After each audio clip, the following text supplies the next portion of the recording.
I need to know everything, who and the what and the where, I need everything. Hey everyone, and welcome to the third episode of the I'm Tired Leadership Podcast. We are here to change the misperception that the world has painted of a leader or what leadership should look like. Because everyone's called a lead, whether it is a sports captain, CEO, a student, or just leading a family, leading a group of friends. Everyone has been called to lead. But we can't do this alone. I can't do this alone. So if you want to join the community, become a part of it, or learn how you can step into influence and into leadership, call us or call me at +27 135 2757. And you can subscribe at imtired.me. Follow us on I'm Tired Leadership at Instagram. And I think that's all I wanted to say. Yeah. Today's episode, we are filming with, before I say that, I'm pretty young. I'm 22 years old, but I've met a bunch of people in my life, but not someone as generous as the man we're going to interview today. He's probably going to hate what I'm saying, but I've never seen him say no when it comes to generosity. And not only is he a generous man, but he's also a very talented guy. He's part of a band called Spoegwolf. They released a new album yesterday called Groen. It's green in English, and they are currently charting at number 1. Congratulations, I haven't even told them congrats. So without further ado, Danie Reënwolf. Here you go. Yay. Before the interview, I asked him, it's like he literally stood there, he's like, can you walk in? There's nowhere to walk into. That's so cool though. It's just walking into the frame. Welcome, Danie. Thanks so much for having me. Thanks for making time to do this. Like it's a big deal for us. Well, awesome. Danie and I are part of a business called the Decide Group, where we help young people make better career decisions. And one of the first episodes we filmed in here, just it looked a little bit different. I was still learning a little bit. But he said that you want to become president. Yeah. If you ever become president, and I hope this, if you do, I hope this doesn't play a role in what's going to happen. What would be your first act as president? Oh wow. That's I haven't thought that far. It'll be like the dog that finally catches the car. Nice. What happens then? What now? I would definitely do something, in the lines of some economic reform. There's a lot of things that, that we can do a lot better there. But yeah. Okay. When I spoke to you yesterday, everything fell through last week for this podcast. I had 4 podcasts planned. Told Danie, he's like, everything fell apart. I was like, no, get me. And I was like, wow, thanks. But then I was like, what are you tired of? And before we're gonna get into that, when he said what he's tired of, I was like, man, that makes sense, because you have even written a poem about it. Yeah. So that's crazy. But also I know it's something that you're passionate about. But I'm running my mouth here. I'm talking. No, it's awesome. But I do think that you can add a lot of value in ways that other people can't. So, as a leader, what do you wish you learned earlier when it comes to leadership? Trust. I feel it's something that I had a lot of opportunities to learn, and I never learned my lesson. Yeah. Is to be able to trust people when delegating, or when things need to happen, you need to be able to trust other people to do things, even if your trust has been broken. When all of us will have broken trust in business, but that's an important thing, and that's something I really wish I learned earlier. Oh wow. Yeah, is to just trust people. Yeah. Do you find it difficult to trust people, but because of what has happened in the past? Because I know that's something I struggle with as well. But I do believe vulnerability is going to take us further than anything else. Yeah. When we become vulnerable and trust others. Well, trust is an action, and if you only trust people when they've earned it, then you're not a very trusting person. And I think it's important to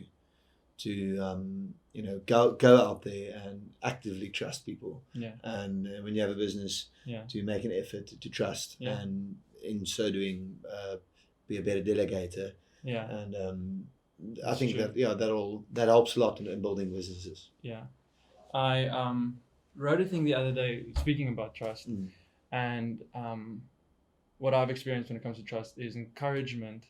It screams trust. When you encourage someone and when you trust someone, it's like, I'm trusting you with this responsibility, and you encourage them to do it, they're gonna probably bring their best because of the encouragement and trust that you've brought over them.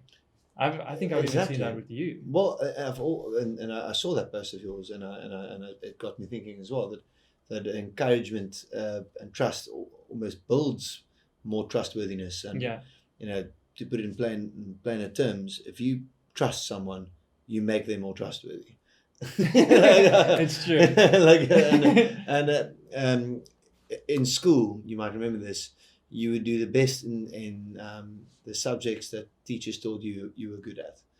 And you become better at it. So if someone told you, you're really good at maths, you're like, I'm good at maths. I am good at maths. And you do a lot better, and then you work harder at maths. And that's almost, you can actually incite and inspire more trustworthy behavior from the people that work for you if you actually trust them.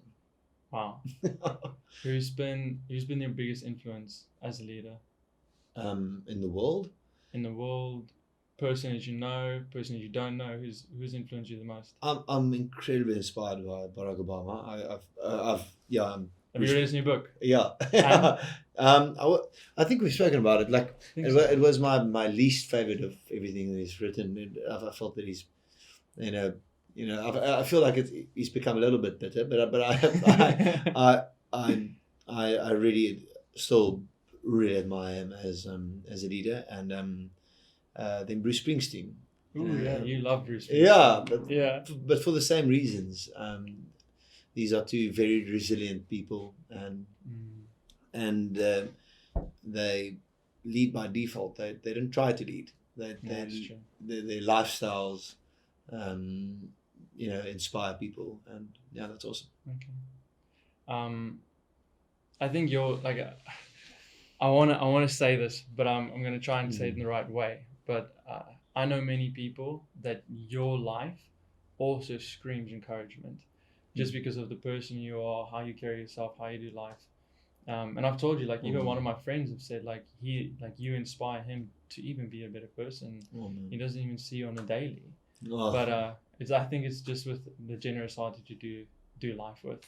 Wow, man, that means a lot. No, I mean it. I'm not just saying it, honestly. That's crazy. Okay, now to where we were yesterday. Yeah. What are you tired of in humanity, in leadership? Well, it's just a pet peeve. When we spoke about it yesterday, was something I've been really struggling a lot with. Is our economic system thrives on. Firstly, well, to get to it, it thrives on people being underpaid, completely underpaid, and that that is how all businesses work. Is you underpay people and you make a lot of money, and how people have justified this. Especially wealthier people have justified this by telling people that are not wealthy, well, you're not looking after your money well enough. Your 8,000 rand a month as a family. You know what your problem is the sneakers you bought. And that's not the problem. The problem is that you're not earning enough. That is the problem. You are being underpaid. That is and your 1,000 rand sneakers, it's great. Don't buy it if you only have 8,000 rand. But that if someone is earning, $1 million rand a month, they're not allowed to tell you how not to use your money. I think in the long run, like if you spend more, you're gonna have like less money. Like that's principle is logical. But the thing is, it's I disagree. Okay. I feel like that is part of the system that is designed to tell people that it's okay that you're only earning 8,000 rand a month. Your problem is how you're using it. And then it's not okay that you're earning that. There's how we earn money in South Africa is polarized. The money that that even I earn, in comparison to the money that the people earn that work for me is not fair. It's not okay. And it's something that Moscow and I are really working towards fixing. And that's why at Drum, we don't pull salary, we don't take salaries. you know, until we know we can pay our people, you know, First. we can pay them, you know, better wages. This economic system thrives on people that are paid below what you should be paid. Yeah. And how people validate that is by saying, well, you know, I'm not doing the wrong thing by giving you this money. Yeah. You're not using your money well enough. Mm. And you know, I've also been on the receiving side of that, and I honestly believe that we should stop adjusting our lifestyles to fit the money we earn, and we should adjust the money we earn to fit our lifestyles. Like, so I feel like, you know, I want to have a respectful life. I want to have enough savings in my bank account to not stress about next month. Wow. I want to be able to look after my family. I want to be able to pay for petrol, pay for electricity without stressing. Yeah. And I will not be told that I need to do those things differently. Yeah. You know, so and I feel like there's it's unfair to tell people, listen, if you want to become rich like me, stop drinking Starbucks coffee every day. Because the people who tell you that have enough money to do it. and do it and have Hoovers lunches and drive a Porsche and whatever. Yeah. And don't tell anyone anything about how we use our money if you have a Porsche. Yeah. Then, I hate that. Yeah. So, but it's this is a pet peeve, and I believe that we should have serious economic reform. Yeah. It's not okay that people earn what people earn in South Africa, and I'm not okay with it. And we cannot carry on like this. Absolutely. We're being robbed. Yeah, well, we're robbing ourselves as well, Yeah. because, you know, I'm also tired of people saying we're being robbed. Like, we can actually do things about this. We can actually change this. That's exactly what I wanted to go now. Yeah. Like, we can look at the government, we can look at the president or bigger, like, corporations, organizations, but it starts with me. It starts with us to take responsibility over our own lives. Because I know in my life, the times where I had the least money is where I let my habits just run without being intentional of choosing what habits I allow in my life. Yeah. Like, do I have negotiables? Do I have non-negotiables? Yeah. For example, this is what I'm tired of, and I've mentioned this here before. When I scroll through Instagram, every second promoted post is someone who goes, the average CEO reads 52 books a week, and they just go on and on and on about it. Something that I'm tired of hearing is habits, people talking about habits. But I also do believe that, like, our habits with this financial, social, health can either make us go really far, or it can keep us in the same place for a really long time. I do agree with you in one way, but in another way, I want to be devil's advocate. Is that you know that how much coffee you drink, how much you eat out, isn't why you're broke. Yeah. And it might have a cash flow implication, definitely. But you know, where you are in life, if you're a millionaire, you can eat out every day. So you're not a millionaire because you ate out every day. Yeah. You're not a millionaire because you are stuck in your job. Yeah. And you're working for a douchebag. and you're not hustling. So you're not going to save yourself to wealth. Yeah. You have to work yourself to wealth. That's what I think. Yeah. No. Yeah. No. Something I also learned from you. Yeah. I feel like I'm just like putting a pedestal almost in this podcast, but I sat with you the other day. I was like, for Christmas I bought myself like these courses, and you said it's amazing that you're investing into yourself, but remember to always have capital. Yeah. And then you said because of capital that you've saved and everything, how, like the finances, how you've run it, is you can get to start this, you get to do this, and that's what I loved about like what you said. Capitalism, you know, for entrepreneurs, that's important. You know, but that's an entrepreneurial thing. So that's not necessarily lifestyle. No, that's true. But like that's what I'm talking about. Like, I want to have that savings, and you have to work for those. You know, but your coffees aren't going to affect that. No, it's not. Because but yes, capital is power, and if you can stay away from banks and loans. And as long as possible, then you're in a good spot. Yeah, I think it is. Yeah. I've learned the hard way. Yeah, me too. We all have. Everyone has. Yeah. Like coming back to habits. what's been a habit that you've had, whether it's financial or just in life, has been the hardest for you to break? Well, diminishing that capital. Okay.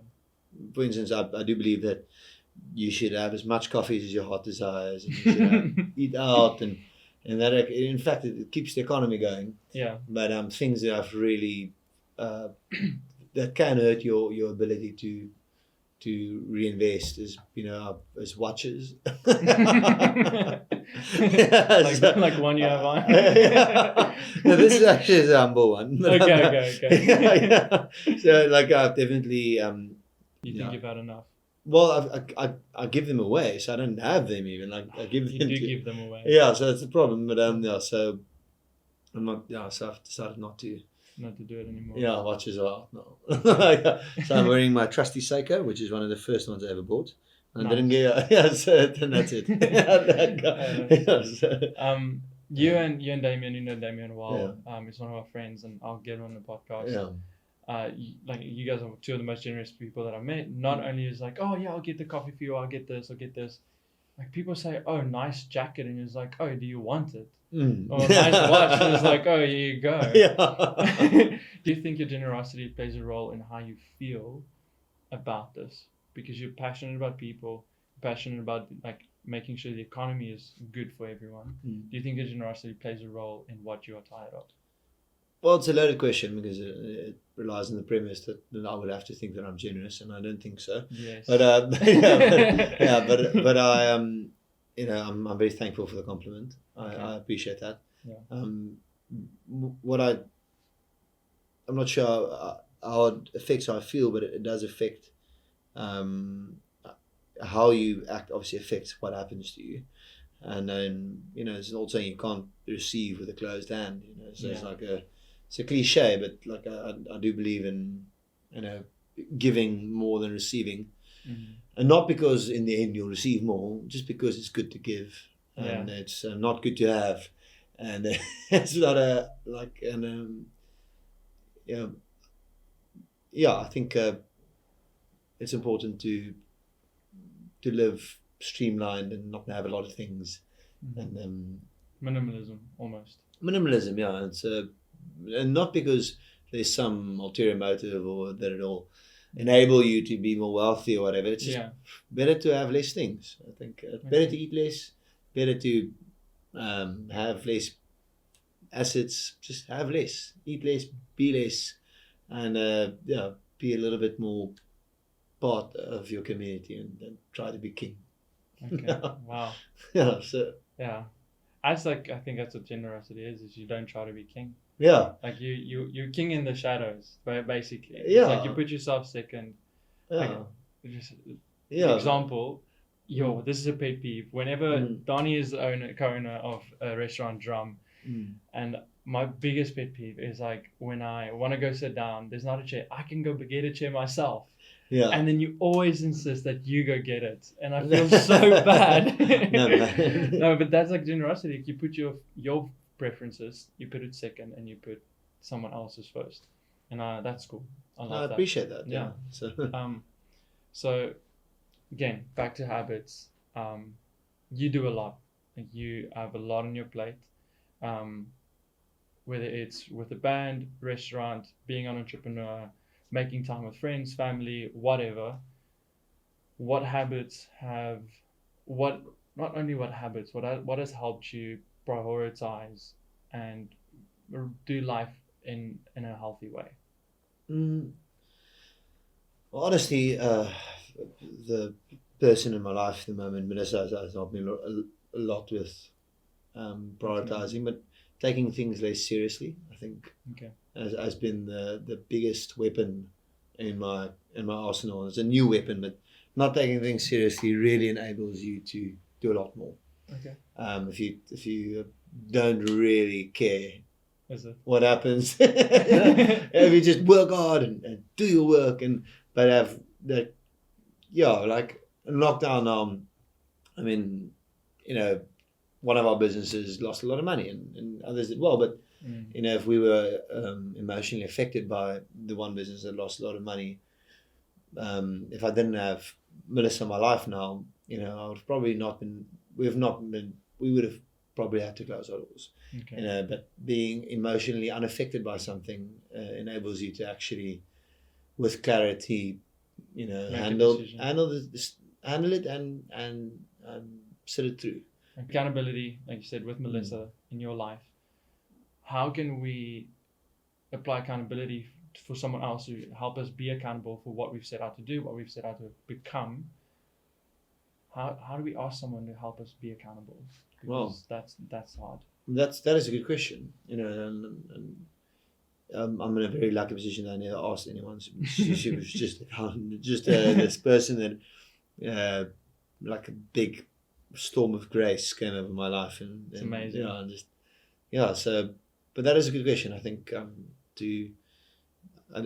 we must surround ourselves with people who keep us accountable, and now not accountable in not spending money on coffee or whatever. Keep you accountable on like what is emotionally affecting you, what is important. Yeah. A small example, like she, I don't think has ever said one word about any of our businesses, any of the things that I do. Wow. Any money we've gained or lost, she's never spoke. It does not interest her. Wow. But something that does seriously interest her and affect her is if I'm not kind enough to my sister-in-law at a bride. Yeah. And she doesn't tolerate that. She's Wow. like, and that's, I think, a good lesson in life. Those are the things that we should be emotionally affected by. Spend less time worrying about your work and what you're doing, and spend more time worrying about the people in your life and how you treat them. And Wow. I think that is a far more important conversation. No, it is. I've realized in my own life where like we've known each other a couple of months, but I realized with people that I'm vulnerable with, I become the closest to, and those are people that are gonna support me, people that I'm gonna walk and do life with, because of the vulnerability that you chose to be intentional with in that relationship. Yeah. Like you and Melissa, you said like it's a massive grace that just like waved into your life.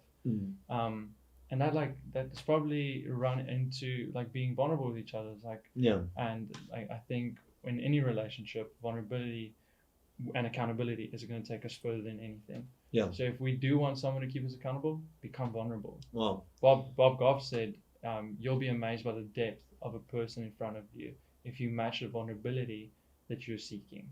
Wow. And like that, blew my mind when I read that. I gave the book away the other day. Oh yeah, well, I never finished the book. Oh, that's amazing. So man. Thanks for inspiring me to do that, because I was like, that's what I learned from you and Damien. No. Anyway, sorry, I interrupted you. You were gonna say something. No, Are you good? Yeah, that's incredible. Okay, I have one last question, and that is, what do you wish more people knew about leadership? 2 years ago, I was speaking to someone that I see as a very influential person in the music industry, and he remarked, "Where's the leadership in our country?"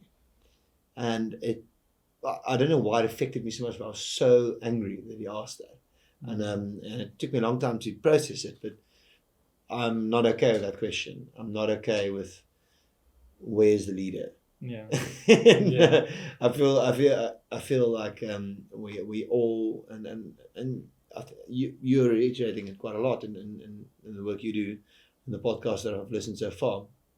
But I feel that we all have to lead in our respective areas in life. Yes. And again, not be king. You don't have to lead everyone, but lead in whatever you're doing, and stop asking, where are our leaders, and be the leader, and It's true. Be the leader. And be and lead in whatever you're doing, and if you are seeking for the leader, you've given up. Like seeking for leadership, you're missing the point. And I feel that is, I think we underestimate ourselves. Like I've always thought that I'm not good enough, or I'm not ready to lead. But all you have to do is you have to love and serve and Like, lead wherever you are at. Yeah. Fulfill your goal. I've spoken a lot about this with Melissa, but success in life, I believe, is a constant, is a new battle every day, and that is fulfilling whatever role you have well. And if you are a babysitter this afternoon at between 4 and 6, you have to fulfill that role well. Yeah. Be the best babysitter. Yeah. And you don't need to be the best, but fulfill try and be your best. Fulfill do a good job at it. Yeah. Just do a good job. Yeah. And if you're a father, be a good father. Yeah. And that actually, when you think about who you are as a person, I had this uncle who I really thought was the best thing ever. He always said, you are your history, and I didn't agree with that, and I still don't agree with that. And there are people who say you are your future, and I don't agree with that. No. And who you are as a person, and I think, and this is bluntly stated, but I really stand by this, is what roles you fulfill. Okay. So I am Danie. I am let's make a fictional Danie now. I'm Danie. I'm a good mother. I'm a good friend to Pete Pompies. I am, and those roles that you fulfill, that's who you are. That's true. That's you as a person. You have to choose to be the person you want to be now. Because if you're going to be focused just on the future, you'll never bring your best where you are right now. Yeah, fulfill your roles. Yeah. And if you focus on the past, like, you're just going to be stuck in it. Exactly. Be who you want to be now. Do a good job at whatever you. Yeah, that's it. And bring it. Yeah. Like in everything that you do, because that's actually who you are as a person. And if life's difficult, but it's not serious. It's not serious at all. No. We're gonna be okay. Not to waste your time, but 2 days ago I had one of the most incredible experiences in my life. So I had to make videos, Valentine's Day videos for people, and made a real crazy amount of them. It was mad. But it was up till recently I thought that life is difficult, and in a certain aspect, love, to find love and to keep love sustainably was something that I thought was firstly very rare, and then if you find it, it's very difficult to upkeep it. It's hard work. It's probably not even real, and I got these videos or messages for videos, hundreds, and I read hundreds of love stories of people who want videos make, and it's love stories of people who have been married for 30 years, 20 years, 15 years, and I realized love isn't rare. Wow. Love isn't difficult. Wow. And get this, it fucking isn't hard work. When it's hard work, something's wrong. Stop it. No, love isn't hard work. And the same way. So it's actually, you can actually just love and be loved. And if you think that life is a battle, chances are, and I'm willing to bet this, is that you have people in your life that are making your life shit, and that is making it difficult. Yeah. People that are taking what is not due to them, whether it's your time, your money, your energy, and that is what's making life difficult. Something I've also learned the hard way. Yeah. So you can actually, it's actually not difficult at all. No. Yeah. You don't have to take it serious. Just you love. Yeah. Be loved. Be loved. And admit that you can be loved. Yeah, and it's not so difficult. And in the workplace, earn. In the same way. Like, work and earn. Get money for what you're doing. Tell people, no, this is what I'm worth. You'd be surprised. People will pay you that. And if they're not paying you that, that's the wrong job. Get another job. And there's no and I'll say this to the camera, there's no shortage of jobs. There's a shortage of people who want to do the damn work. Okay. Well done. Yeah, so that's...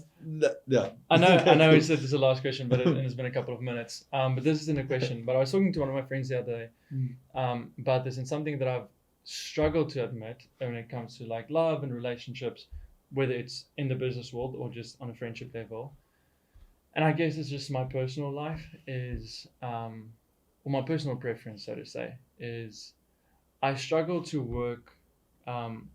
If I work on like a long-term thing with someone, I struggle to work with it with being 100% intentional, bringing my best, when I feel there's no pursuit of relationship growth. That's what I struggle with, because the world and most people view business like partners and everything, or just contract based, whatever. It's based on just what the papers say, or just what the finances say. And that's something I've had to like swallow the pill in a hard way. Is like, not everyone's going to feel like that, because I've 100%, as hard as it is to admit this, not bring my best. Like 2 years ago, I went to Los Angeles. I had worked on a project before that, and I felt like, because it was a long-term project, and I didn't bring my best in that specific business thing we did, because I feel like the only pursuit of this was profit, the only pursuit of this was business and not relationship. And that's something I've really struggled with, is to go, it's like, okay, not everyone's going to feel like this. And I'm glad we're talking about it, because I took myself too serious, but also feel a lot of people are taking life too serious, business too serious. Don't. Like, it's not that hard to be successful. It's not that hard. Really easy. Yeah. So just do your job. Just do your job. It's not that hard to love. Like being in love is something that you do feel. Yeah. But loving is like, it happens. Like, it happens. You can choose to love, and you can choose to who you love. You don't have to like everyone, but you can love everyone and handle everything out of love. Like, that isn't too hard. Just put yourself second. And thank you for like embodying generosity and putting yourself second. That's amazing. Appreciate it. Thank you, Danie. Appreciate it. Thank you, everyone. Just to end it, thank you for listening, and thanks for listening to Danie. If you want to become part of this community, go to imtired.me to subscribe. Head over to our Instagram, I'm Tired Leadership. And if you have any questions about this, don't be afraid to send us a message on Instagram, WhatsApp, +27 135 2757. Yeah, that's it. I'll see you guys sometime later this week. Cool. I need to know everything. Who and the what and the where. I need everything.